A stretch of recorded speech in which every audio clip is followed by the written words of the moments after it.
Fondé depuis la désintégration de l'Empire du Mali par le Koniagui Sarangieta vers le XVIIIe siècle, Yukunkun est toujours à l'état primitif du développement. Un village dévasté qui manque presque tout. Les bâtiments administratifs en ruine, à l'image du bureau du sous-préfet et de ce poste de gendarmerie presque détruit par ce tronc de fromager. Difficile pour les habitants de comprendre son retard. Depuis que Sékou Touré est parti, Yukunkun ne fait qu'avancer mais en reculant.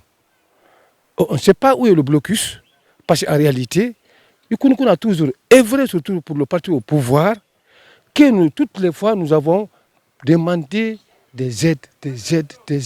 Mais je ne sais pas au juste ce qui ne va pas.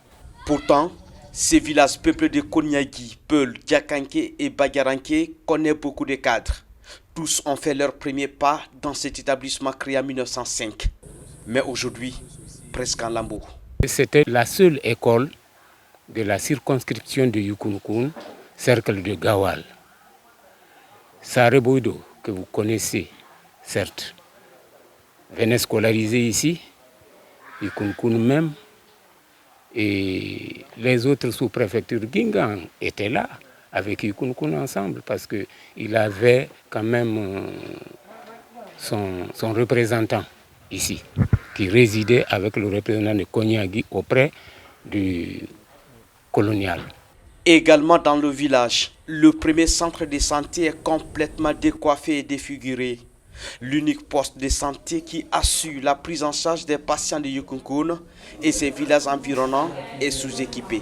Nous ne sommes que 2 titulaires. Les bénévoles qui sont là, on ne peut pas compter sur eux parce qu'ils ont des activités pour subvenir à leurs problèmes familiaux.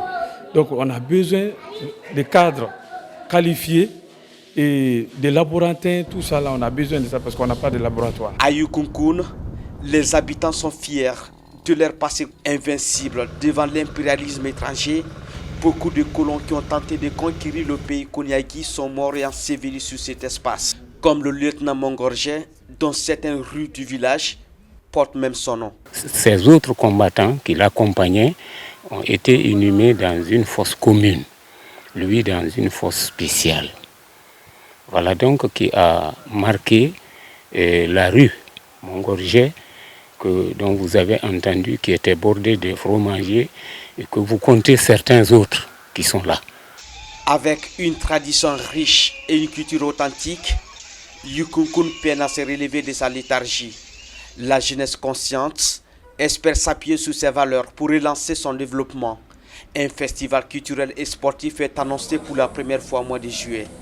À la préfecture, les initiateurs s'entretiennent avec toutes les parties prenantes pour allumer les flammes de cet événement majeur. Yukunkun a besoin de ses fils parce que déjà tous les régimes précédents n'ont pas eu à faire quelque chose dans le cadre du développement de Yukunkun. On ne peut pas s'asseoir avec bras croisés. Il faut que les fils de Yukunkun se lèvent comme un seul homme pour qu'on organise ce festival-là qui nous tient à cœur. Dans le village, les bases sont jetées. Entre installation des antennes locales de l'association et rénovation des édifices publics devant abriter les invités, le festival s'annonce belle. Avec l'amour qu'on a pour cette localité, nous allons se battre corps et âme pour atteindre les objectifs. Le préfet nous a lancé un défi pour dire que ça serait vraiment une première de ce qu'on veut faire à Yukunkun cette année. Et autour de tous les sous-préfets, les maires de cette localité de Koundara, il a dit que si Yukunkun arrive à réussir à mobiliser toutes les sous-préfectures à Yukunkun pendant 3 semaines, que c'est un défi qui sera lancé pour les autres sous-préfectures. Donc nous voudrions, c'est certes la première édition ne sera pas à 100%, mais nous allons se battre pour que au moins l'image qu'on veut donner à Yukunkun soit une image forte et exemplaire. À l'occasion de ce festival, les organisateurs comptent rénover plusieurs infrastructures publiques, dont cette école primaire qui fait partie de leur patrimoine culturel. Nous sommes décidés, il faudrait qu'on change, qu'on redonne l'image de cette école-là pour en faire un patrimoine. Parce que pour nous, c'est un patrimoine où il y a des grands intellectuels qui sont passés. Il faut vraiment résoudre la problématique de l'infrastructure, notamment la rénovation et l'équipement. Rassembler les fils autour du développement et la paix, tels sont les enjeux de ce festival qui va mobiliser plus de 700 invités.